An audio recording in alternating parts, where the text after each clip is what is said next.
But the effectiveness of our cooperation would increase if international institutions framed with the mindset of the 20th century where they reflect the realistic of today. Mr. Speaker, before arriving in Washington, D.C., I had visited Herat in western Afghanistan to inaugurate Afghan-India Friendship Dam built with Indian assistance.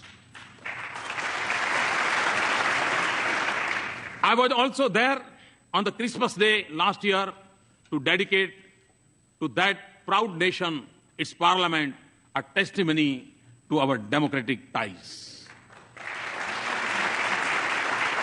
Afghans naturally recognize that the sacrifices of America have helped create a better life.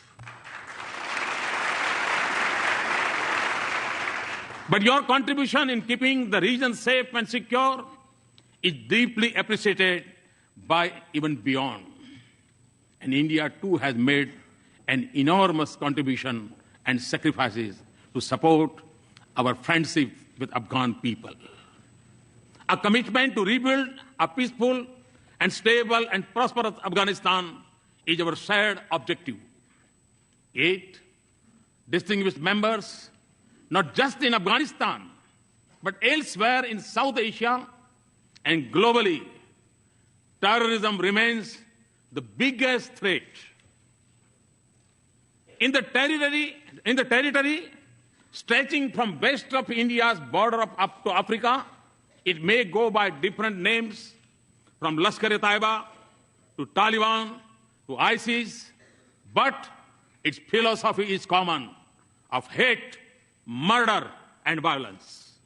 Although it is a shadow spreading across the world, it is incubated in India's neighborhood.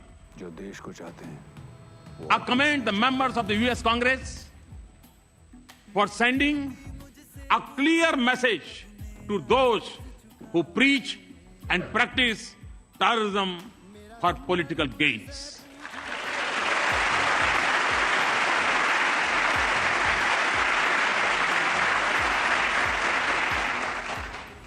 Refusing to reward them is the first step towards holding them accountable for their actions.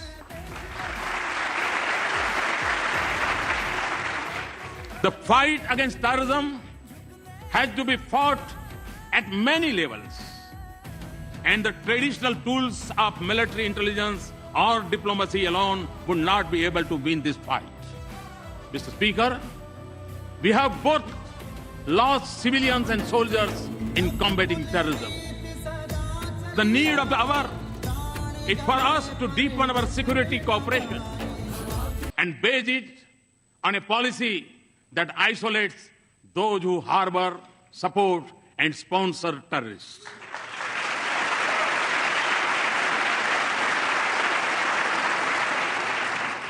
That does not distinguish between good and bad terrorists, and that delinks religion from terrorism.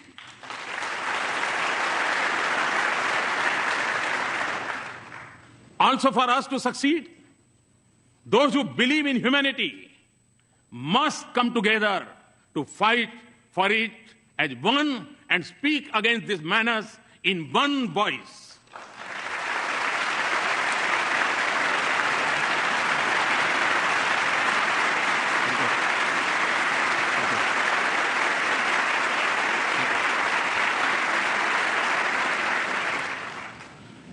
Terrorism must be delegitimized. Mr. Speaker, the benefits of our partnership extend not just to the nations and regions that need it most. On our own, and by combating our capacities, we are also responding to other global challenges, including when disaster strikes and when humanitarian relief is needed. From our soul, we have evacuated thousands from Yemen, Americans and Indians and others. Nearer home, we have the first responders during Nepal's earthquake in the Maldives water crisis, and most recently during landslide in Sri Lanka. We are also one of the largest contributors of troops to UN peacekeeping operations. Often, India and the US have combined their strengths in science and technology and innovation to help fight hunger, poverty, disease, and literacy in different parts of the world. The success of our partnership is also opening up new opportunities for learning, security, and development from Asia to Africa. And the protection of environment and caring for the planet is central for our shared vision of a just world.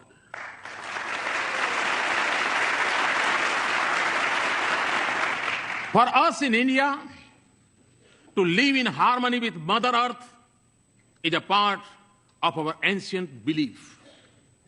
And to take from nature only what is most essential is a part of our Indian culture.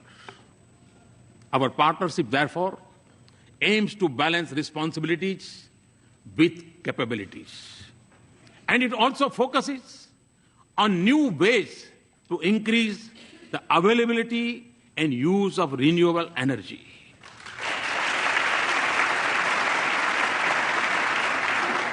A strong US support for our initiative to form an international solar alliance is one such effort. We are working together not just for better future for ourselves, but for the whole world. This has also been the goal of our efforts in G20, East Asia Summit, and climate change summits.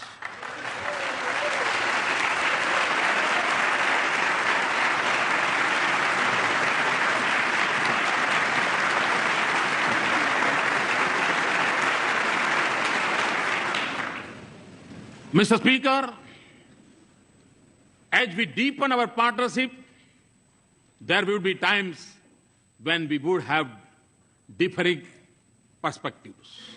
But since our interests and concerns converge, the autonomy in decision-making and diversity in our perspectives can only add values to our partnership. So, as we embark on a new journey and seek new goals, let us focus not just on matters routine, but also transformation, all ideas. Ideas which can focus not just on creating wealth, but also creating value for our societies.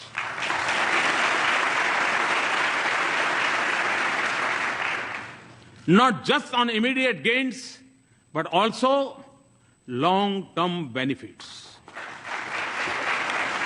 Not just on sharing best practices, but also shaping partnerships, and not just on building a bright future for our people, but in being a bridge to a more united, human, and prosperous world.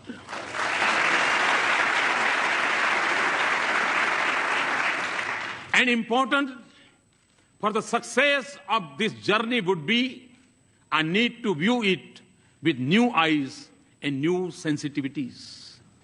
When do this, we will realize the full promise of this extraordinary relationship. Mr. Speaker, in my final thoughts and words, let me emphasize that our relationship is prime for a momentous future. The constraints of the past are behind us, and foundations of the future are firmly in place. In the lines of Walt Whitman, the orchestra have sufficiently tuned their instruments. The baton has given the signal.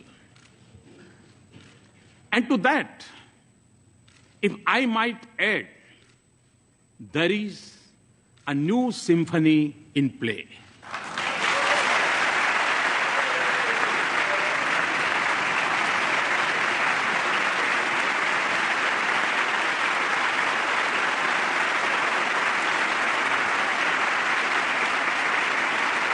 Thank you, Mr. Speaker and Mr. Vice President, distinguished members, for this honor.